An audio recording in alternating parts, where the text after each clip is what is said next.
What do you mean you misplaced my son? Sarah Bennett's voice carried that particular tone that made hardened military officers instinctively want to find the nearest exit. The fact that she was addressing the Supreme Commander of the Galactic Alliance's youth exchange program made it even more impressive. The tall, azure-skinned alien shifted uncomfortably in his ceremonial robes. Mrs. Bennett, I assure you that the situation is under control. Young Timothy's signal simply went dark approximately 6 standard cycles ago. Our best intelligence suggests— Let me stop you right there, Sarah interrupted, holding up one finger.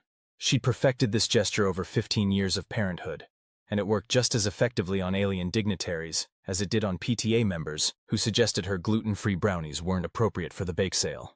You lost my 16-year-old son somewhere in 3 sectors of space, and you're just now telling me because, and I quote from your message, the situation has become somewhat complicated. Supreme Commander Zixtal of the Galactic Alliance straightened his posture, likely hoping his impressive 9-foot height would lend him some authority. It didn't. Mrs. Bennett, you must understand that the youth exchange program operates under strict protocols. When a participant's signal goes dark, we first implement standard search procedures before alerting family members to avoid unnecessary— Unnecessary what? Unnecessary mom rage? Because I've got news for you, buddy. You haven't seen unnecessary yet. Sarah reached into her purse and pulled out her phone, quickly pulling up a specific app. You know what this is? This is the tracking app I installed on Timmy's phone before he left. The one you said wouldn't work in deep space because, and I quote again, Earth technology is charmingly primitive. The Supreme Commander's antenna twitched nervously. Yes, I recall the conversation, but I failed to see— Well, guess what? Sarah turned the screen toward him. It works just fine, and according to this charmingly primitive piece of technology, my son's last known location was in the Proxima Centauri system, specifically on a mining colony called New Titanium. Ring any bells? The color drained from Zixtal's face, turning him a pale powder blue. That's impossible. The New Titanium colony is a restricted zone. The exchange program has no authorized activities in that sector. Exactly. Sarah tucked her phone away and crossed her arms. So here's what's going to happen. You're going to give me access to a ship. A good one. Not one of those tourist shuttles you use for the exchange program. And you're going to give me clearance to enter the Proxima Centauri system. Because if you don't, I'm going to start making calls. And trust me, you don't want me calling Carol from the Earth Galactic Relations Committee. She still hasn't forgiven you for the incident with the space squid at last year's diplomatic dinner. Zixtal's antennae drooped in defeat. Mrs. Bennett, please understand. The New Titanium colony is controlled by the Drachnid Consortium. They're not exactly friendly to Alliance interference. Even with official clearance, entering their space would be extremely dangerous. Sarah's smile could have frozen plasma. Supreme Commander, I once chaperoned a field trip of 32 third graders to a chocolate factory. Trust me when I say I know how to handle dangerous situations. 20 minutes later, Sarah was walking through the Alliance spaceport with full diplomatic credentials and access to a top-of-the-line scout ship. The vessel, sleek and silver with blue accents, was officially designated as Diplomatic Courier V789. Sarah immediately renamed it Karen's Revenge in the ship's registry, much to the horror of the Port Authority. Mrs. Bennett, the young Alliance officer assigned to brief her, called out as she was boarding. There are some basic protocols you should review before— Is it about the bathroom? Because I already figured out the zero-gravity toilet situation. Thanks. Sarah didn't break stride as she walked up the boarding ramp. No, ma'am. It's about the proper procedures for encountering Drachnid vessels. They're known to be quite aggressive and— Honey. Sarah paused at the top of the ramp. I once got an entire HOA board to resign because they tried to tell me my garden gnomes were not aesthetically aligned with community standards. I think I can handle a few space pirates. The officer opened his mouth, closed it, then simply handed her a tablet with emergency protocols. Sarah took it with a smile that somehow managed to be both grateful and threatening. As the ship's engines hummed to life, Sarah settled into the pilot's seat. The neural interface connected automatically, flooding her mind with the ship's systems. Now that's what I call a mom van, she muttered, familiarizing herself with the controls. The Alliance might think Earth technology was primitive, but they'd been surprisingly willing to share their own tech after Earth joined the galactic community. Sarah had taken to it like a soccer mom to a minivan with extra cup holders. The journey to Proxima Centauri would take approximately 6 hours at standard FTL speeds. Sarah used the time to review the information about the Drachnid Consortium that the Alliance had so helpfully provided. Apparently, they were a loose confederation of mining colonies and trading posts that had broken away from the Alliance about 50 years ago. They had a reputation for being aggressive, territorial, and not particularly fond of rules and regulations. So basically Space Florida, Sarah mused as she read. Wonderful. The ship's AI chimed in, its voice carefully modulated to sound helpful but not condescending. Mrs. Bennett, we are approaching the outer boundary of Drachnid space. Standard protocol suggests we should... Honey, if you're about to suggest we stop and ask for permission, we're going to have a conversation about initiative. Sarah began adjusting the ship's signature to match common trading vessels in the area. Now, be a dear and pull up everything you have on New Titanium's docking procedures. The AI paused for a moment, probably running calculations on the probability of this ending in disaster. Of course, Mrs. Bennett, though I feel compelled to point out that unauthorized entry into Drachnid space carries a minimum sentence of... Noted. Now, about those docking procedures.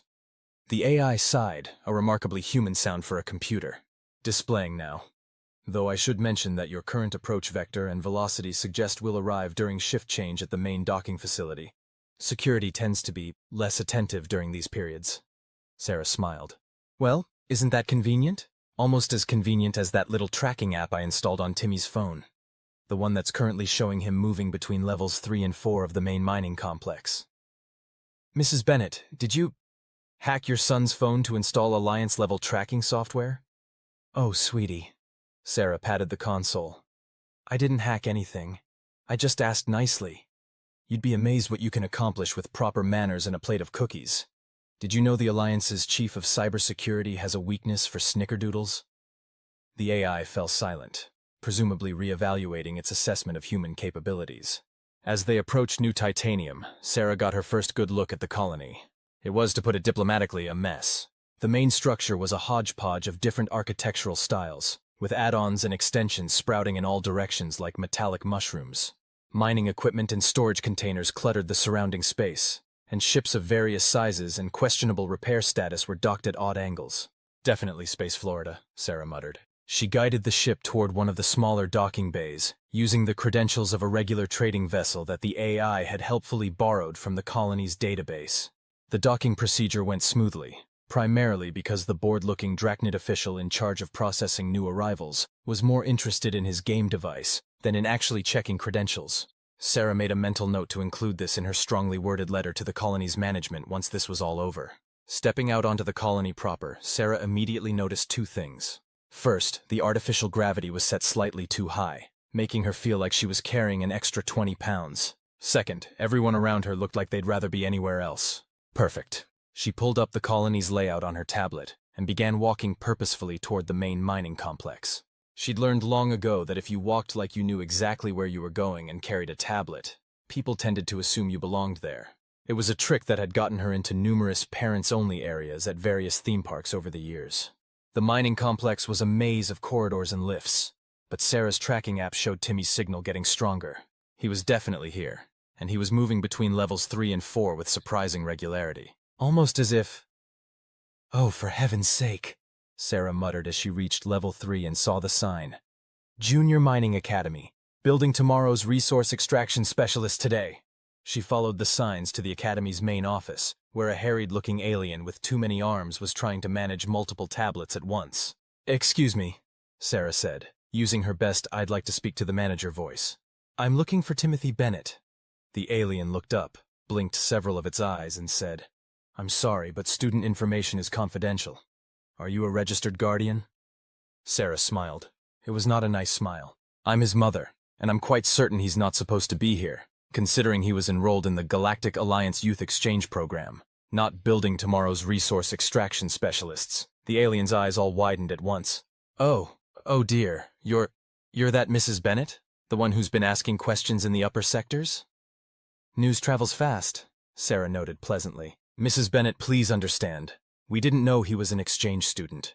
He came to us through our regular recruitment program. His application was quite impressive, especially his essay on the importance of practical education over theoretical. The alien stopped talking as Sarah's expression shifted from pleasant to dangerous. His application? My 16-year-old son, who still occasionally forgets to put on matching socks, submitted an application to your mining academy? Well, yes. Though now that you mention it, the application did seem unusually well written for someone his age. And the references from various mining corporations were perhaps a bit too polished. Sarah closed her eyes and counted to 10. Let me guess. He's not actually attending classes, is he? The alien consulted one of its tablets. According to our records, he's been working as a teaching assistant in the Practical Applications Department.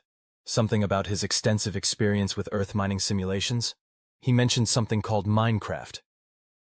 At that moment, a familiar voice echoed down the corridor. And that's why you never dig straight down. Trust me, I learned that lesson the hard way. Sarah turned to see her son, dressed in mining gear and surrounded by a group of alien students who were taking notes with remarkable enthusiasm. Timothy caught sight of her and froze mid-gesture. "Hi, Mom," he said weakly. "I can explain?" "Oh, you absolutely will," Sarah assured him. "But first, I need to understand how you got from the exchange program to here, and why the Drachnid Consortium thought it was appropriate to employ a miner without parental consent." "Actually," a new voice interrupted, "that's where things get interesting." Sarah turned to face a tall, imposing Drachnid in an expensive-looking suit. He had the air of someone used to being in charge and not used to being questioned. Sarah immediately classified him as HOA board president material and adjusted her approach accordingly. "Director Krathos," the office alien supplied helpfully. "He oversees all educational initiatives in the colony." "Mrs. Bennett," Krathos said smoothly, "perhaps we should discuss this in my office. I believe there's been a series of misunderstandings." Sarah looked at her son, who had the good sense to look embarrassed, then back at the director. "Yes, I believe we should. Timothy, don't go anywhere. We'll discuss your creative writing skills later." The director's office was exactly what Sarah expected. Large, imposing, and designed to make visitors feel small and insignificant. She'd seen better attempts at intimidation at parent-teacher conferences. "Mrs. Bennett," Krathos began as he settled behind his desk, "your son has become quite an asset to our program. His understanding of basic mining principles, while derived from somewhat unconventional sources, has proven remarkably applicable to our teaching methods." "He learned it from a video game," Sarah pointed out. "Yes, and that's precisely what makes it so brilliant." Krathos leaned forward enthusiastically. "He's able to explain complex concepts in simple, relatable terms. Our student satisfaction ratings have increased by 47% since he joined our staff." Sarah raised an eyebrow. "And the fact that he's technically here illegally doesn't concern you?" "Ah, well, about that." Krathos shuffled some papers on his desk. "According to our records, his application was processed through all proper channels. The fact that those channels might have been creatively interpreted is hardly our responsibility." "He hacked your system using techniques he learned from modding Minecraft servers, didn't he?" Krathos coughed uncomfortably. "We prefer to think of it as demonstrating initiative and technical aptitude." Sarah pinched the bridge of her nose. "Director, while I appreciate your creative interpretation of my son's actions, the fact remains that he is supposed to be in the Alliance Exchange program, not teaching mining techniques to your students." "Yes, about that program." Krathos' expression turned serious. "Are you aware that the Alliance's Youth Exchange program has been used as a cover for intelligence-gathering operations in independent systems?" Sarah blinked. "I'm sorry, what?" "Your son discovered this quite by accident. When he realized what was happening, he decided to remove himself from the program. Rather dramatically, I admit, but effectively. And instead of reporting this to the proper authorities, he decided to become a mining instructor? Well, he needed somewhere to go, and our academy has a long-standing policy of providing sanctuary to those seeking to escape Alliance oversight." Krathos smiled. "Though I admit we didn't expect his teaching methods to be quite so successful." Sarah sat back and considered this information. "So, let me make sure I understand this correctly. My son discovered that the exchange program was actually a front for Alliance intelligence operations, hacked his way out of it, further hacked his way into your mining academy, and is now teaching students how to mine using principles he learned from video games?" "That's a surprisingly accurate summary, yes." "And at no point did anyone think to contact his mother?" Krathos had the grace to look uncomfortable. "In our defense, Mrs. Bennett, your son can be quite persuasive, and his credentials, while creatively obtained, were impeccable. He once convinced his younger sister that the Tooth Fairy was outsourcing to Amazon Prime," Sarah said dryly. "I'm familiar with his persuasive abilities." Just then, Sarah's tablet chimed with an incoming message. It was from the ship's AI. "Mrs. Bennett, We may have a situation. Alliance vessels have been detected entering the system. Sarah showed the message to Krathos, whose complexion turned an interesting shade of green. They must have tracked your ship, he said grimly. Actually, Sarah replied, I rather think they tracked the backdoor program I installed in their systems when I was getting those travel permits. Amazing what you can do with cookies and a friendly chat with the right people. Krath stared at her. You deliberately led them here? Of course I did. Did you really think I was going to let them get away with using children for intelligence gathering? Sarah stood up. Now I suggest we gather everyone in the main auditorium. I believe it's time for a parent-teacher conference, Alliance style. What followed was, in Sarah's opinion, one of her better performances at a school meeting. The Alliance representatives, including a very nervous-looking Supreme Commander Zixtal, were invited to explain exactly why they thought it was appropriate to use a student exchange program as cover for intelligence operations. They did not explain well. The Drachnid Consortium, represented by Director Krathos and several other colonial administrators, were invited to explain why they thought it was appropriate to employ minors without parental consent, regardless of how impressively those minors had hacked their systems. They also did not explain well. Timothy, seated between his mother and Director Krathos, was invited to explain why he thought running away and becoming a mining instructor was a better solution than simply calling his mother. He explained very, very poorly. By the end of the meeting, several things had been established. First, the Alliance's youth exchange program would be immediately suspended pending a complete review by an independent committee, which would include several particularly aggressive Earth mothers that Sarah happened to know from the PTA. Second, the Drachnid Consortium's mining academy would implement strict age verification procedures and parental consent requirements. They would also offer official teaching positions to qualified Earth instructors who could explain complex mining concepts using relatable gaming metaphors. Third, Timothy would be allowed to continue teaching, but only after completing his regular education requirements and obtaining proper certification. The fact that this certification would be overseen by a joint alliance consortium board that Sarah would chair was, of course, purely coincidental. I still can't believe you tracked me down using a phone app, Timothy said later as they sat in the colony's observation lounge, sharing what passed for ice cream in this sector of space. Honey, I once found you in the ball pit at Space McDonald's by following the trail of chicken nugget crumbs. Did you really think you could hide in another star system? Sarah took another spoonful of the surprisingly palatable dessert. Though I have to admit, I'm impressed by how you handled the situation. Not approved of, mind you, but impressed. Timothy grinned. I learned from the best. Remember when you organized that sit-in at my elementary school because they tried to cut the music program? That was different. I filed the proper paperwork first. Mom, you filed so much paperwork they had to hire an extra administrator just to process it all. Exactly. Proper paperwork. Sarah's tablet chimed again. Oh, speaking of paperwork, Director Krathos is asking if you'd be willing to help develop a standardized curriculum for the new Earth-style mining education program. Apparently several other colonies have expressed interest. Timothy's eyes lit up. Really? I mean, I've had some ideas about incorporating other games, too. Like, Factorio could teach automation principles, and Satisfactory has some great logistics concepts. Slow down there, Professor.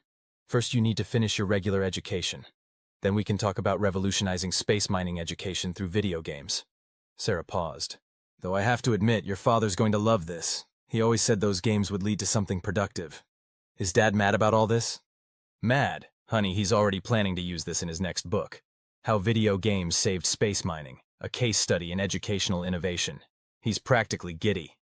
Just then, Supreme Commander Zixtal approached their table, looking considerably less supreme than he had earlier. Mrs. Bennett, might I have a moment of your time? Sarah gestured to the empty chair. Of course, Supreme Commander. Would you like some ice cream? It's surprisingly good, though I'm fairly certain it's not actually cream. The Supreme Commander sat down carefully. Mrs. Bennett, the Alliance Council has been discussing the events of the past few days, and we have a proposal for you. If this is about the handbook I'm writing for Earth parents involved in galactic education programs, I've already started. Chapter 1 is titled, So Your Child Wants to Go to Space, a guide to not losing them in another star system. Actually, Zixtal shifted uncomfortably. We were hoping you might consider taking a more official position. The Council feels that having an Earth perspective on our Educational Oversight Committee would be valuable, particularly someone with experience in both traditional education and alternative teaching methods. Sarah raised an eyebrow. Are you offering me a job? We're offering you an opportunity to ensure that what happened with the exchange program never happens again, and perhaps to help bridge the gap between Alliance and Earth educational philosophies. Zixtal managed a small smile. Though we would appreciate it if you could refrain from hacking our systems in the future. Even if I bring cookies? Especially if you bring cookies. Our chief of cybersecurity has gained 3 pounds since meeting you. Sarah pretended to consider this for a moment, though she'd already made up her mind. After all, someone needed to make sure these aliens didn't lose any more Earth children in random star systems. And if that someone happened to be a slightly overprotective mother with a talent for organizational takeovers and a weakness for fixing broken systems, both educational and technological, well, that was just good fortune. I'll do it on one condition, she said finally. Yes? The Alliance needs a proper PTA, and I know just the people to run it. The look of horror that crossed the Supreme Commander's face was almost worth all the trouble of the past few days. Almost. 6 months later, the first Galactic Parent-Teacher Association held its inaugural meeting. The agenda included such items as standardizing cross-species lunch programs, appropriate use of teleportation devices during school hours, and why Earth games should be considered valid educational tools. A presentation by Timothy Bennett. Sarah sat at the head of the conference table, watching as representatives from 3 different star systems argued about the proper nutritional requirements for a universal school lunch program. Beside her, her tablet displayed messages from various parent groups across Earth, all eager to join the galactic education revolution. Mom, Timothy's voice came through her communicator. The Mining Academy Board wants to know if you'll approve their new curriculum. They're particularly excited about the Redstone Engineering course. Tell them I'll review it after this meeting. We're still trying to decide if serving dehydrated pizza is a violation of basic sentient rights. Is that why the Arcturian representative is turning purple? No, that's because Carol from the Earth delegation suggested that their traditional mathematics curriculum might benefit from something called Common Core. Timothy winced. Should I send security? No need. I brought cookies. And that's how Sarah Bennett, armed with nothing but maternal determination, a tracking app, and an unlimited supply of baked goods, accidentally ended up in charge of educational standards for 3-star systems. The Alliance would later claim that this was all part of their plan for improving human-alien relations. The Drachnid Consortium would insist they had always intended to reform their educational system, and the various parent groups across multiple worlds would simply nod and smile, knowing that sometimes the most effective force in the galaxy isn't advanced technology or political power, but a slightly pissed-off mom who knows exactly how to work the system. As for Timothy, he went on to become the youngest professor at the Galactic Mining Academy, where his gaming as education methodology eventually became the standard across multiple sectors. He never did learn to match his socks, but given that he was teaching students from species with anywhere from 1 to 12 feet, it hardly seemed to matter. Sarah kept the tracking app installed on his phone, though, just in case. Sarah Bennett was reviewing quarterly educational reports in her new office aboard the Galactic Education Administration station when her tablet chimed with an urgent message. The sender was simply listed as concerned parent. Well, this should be interesting, she muttered, opening the message. Dear Mrs. Bennett, it began. I am writing to express my deepest concern regarding the recent implementation of something called Stardew Valley in our agricultural education curriculum. My daughter now insists that we need to attract more space chickens to our colony's hydroponics bay, and she keeps talking about someone named Mayor Lewis. Please advise. Sarah smiled and started composing her response, but before she could finish, Supreme Commander Zixtal burst into her office. His antennae were twitching frantically. Mrs. Bennett, he gasped. We have a situation in the Sirius sector. A group of Earth teenagers they've started what they're calling a Minecraft server. But it's not just a game. They've somehow integrated it with actual mining operations. Sarah set down her tablet. And productivity has increased by 300%. The local mining guild is demanding we implement it across all operations. They're calling it the gaming revolution. He collapsed into a chair. The council is in chaos. Half want to ban all Earth games immediately, and the other half want to make them mandatory curriculum. I see. Sarah pulled up her calendar. Would Tuesday work for an emergency PTA meeting? I'll bring my special crisis management chocolate chip cookies. Zixtal's antennae perked up slightly. The ones with the dark chocolate chunks? Of course, we're not animals. She paused. Though speaking of animals, We should probably address the space chicken situation before it gets out of hand. I had a similar issue last month with someone trying to implement portal-based physics education. Was that resolved? Eventually, though I had to ban cake from all faculty meetings. Sarah stood up and straightened her jacket. Now shall we go deal with this gaming crisis before someone tries to implement EVE Online in the economics department? Too late, Zixtal said miserably. The Arcturus Trading Academy already has a pilot program. They're calling it Applied Theoretical Space Capitalism. Of course they are. Sarah grabbed her tablet and emergency cookie stash. Well, we'd better get moving. The last thing we need is someone discovering Kerbal's space program before we establish proper gaming education protocols. As they walked to the conference room, Sarah's communicator buzzed. It was Timothy. Mom, quick question. Hypothetically speaking, if someone were to create a fully functional replica of Deep Space Nine using Minecraft's Redstone system, would that fall under engineering education or architectural studies? Sarah stopped walking. Timothy, what did you do? Nothing. Well, nothing yet. But the advanced engineering students may have gotten a little carried away with their final project. We'll discuss this later, Sarah said firmly. Right after I deal with the space chicken situation and prevent an economic meltdown in the Arcturus sector. She ended the call and turned to Zixtal. You know, when I agreed to oversee galactic education reform, I really didn't expect to spend so much time preventing video game-related incidents. If it helps, Zixtal offered. The Council is considering creating a new position, Secretary of Gaming Integration and Reality Management. They're calling it Project Gamer. Sarah pinched the bridge of her nose. Let me guess, Timothy suggested that name? Actually, it was your husband. He's writing another book, How Earth's Gaming Culture Accidentally Revolutionized Galactic Education, A Parent's Guide to Surviving the Digital Space Age. Of course he is. Sarah reached for her tablet again. Add that to the agenda for Tuesday's meeting. Right after we discuss why attempting to recreate Star Trek locations in Minecraft probably shouldn't count as a final project, no matter how accurate the warp core calculations are. As they entered the conference room, Sarah could already see the holographic displays showing various gaming-influenced educational programs across 3 star systems.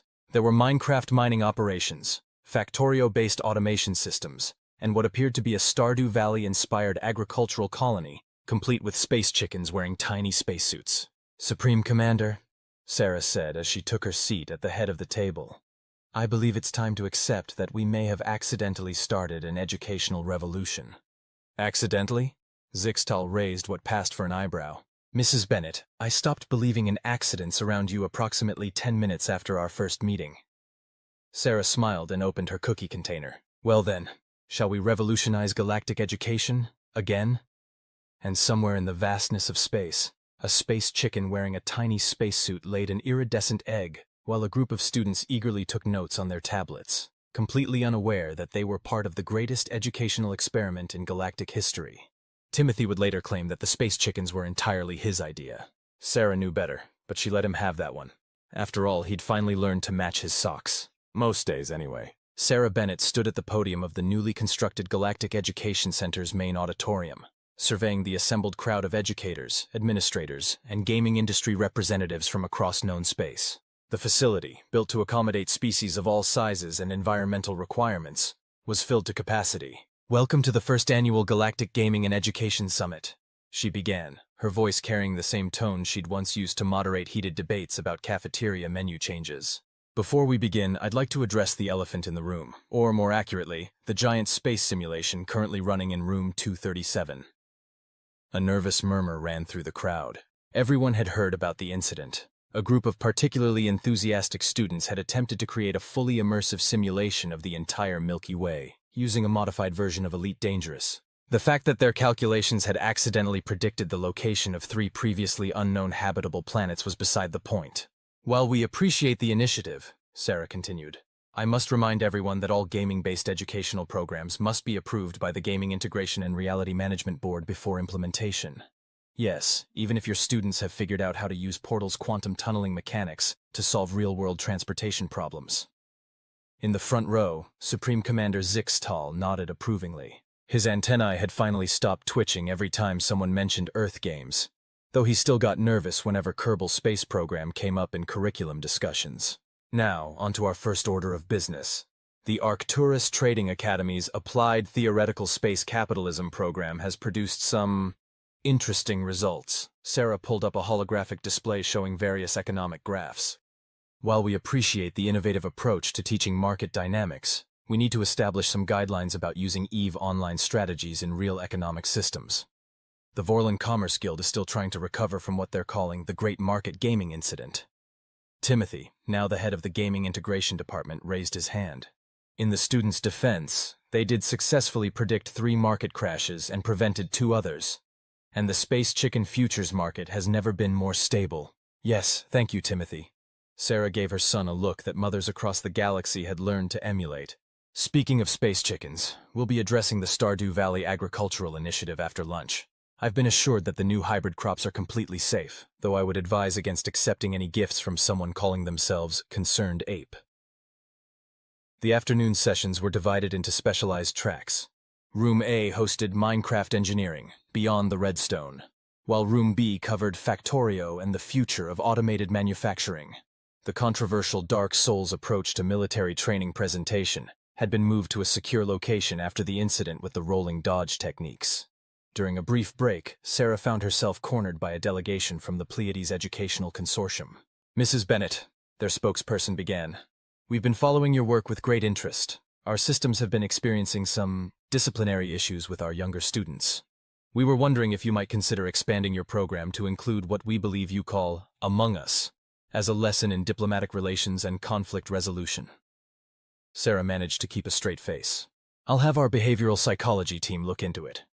Though I should warn you, the last time we implemented a social deduction game in an educational setting, 3 different species developed entirely new forms of body language, just for lying more effectively.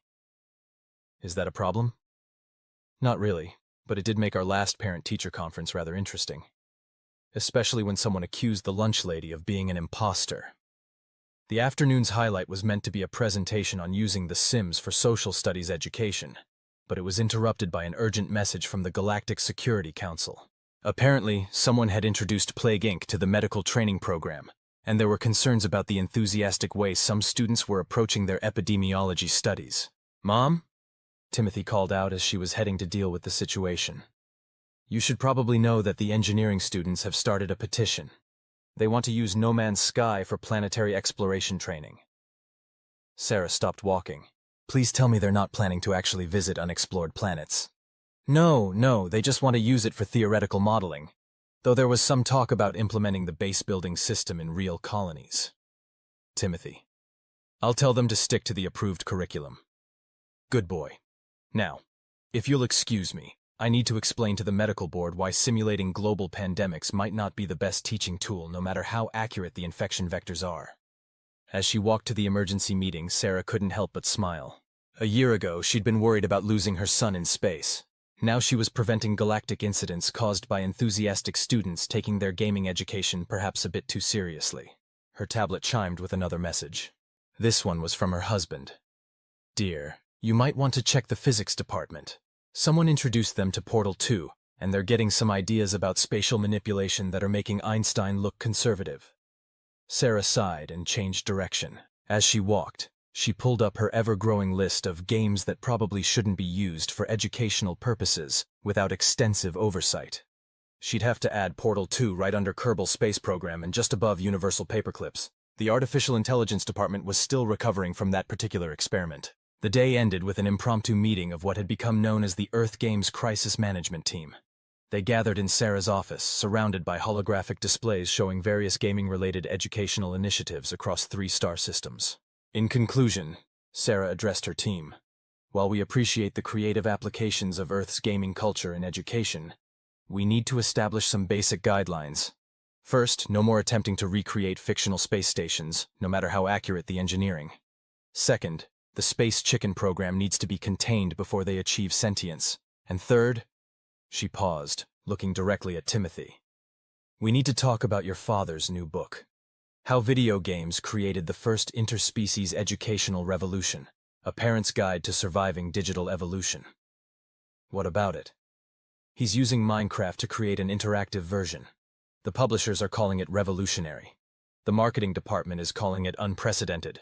The ethics committee is calling it Potentially catastrophic. So, business as usual? Sarah smiled and reached for her cookie jar. Pretty much, though we should probably address the rumors about someone trying to implement cities. Skylines in actual colony planning before the Urban Development Committee has another meltdown. As the meeting dispersed, Supreme Commander Zixtal lingered behind.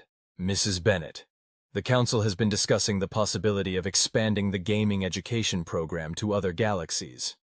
Sarah raised an eyebrow. Other galaxies? Well, given your success in revolutionizing education across 3 star systems, let me guess, they want to make it 6? Actually, they're thinking bigger, much bigger.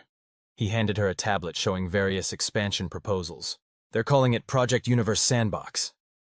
Sarah looked at the proposals, then at the growing stack of gaming-related incident reports on her desk, then back at the proposals. Tell them I'll consider it. But first, we need to deal with the immediate crisis.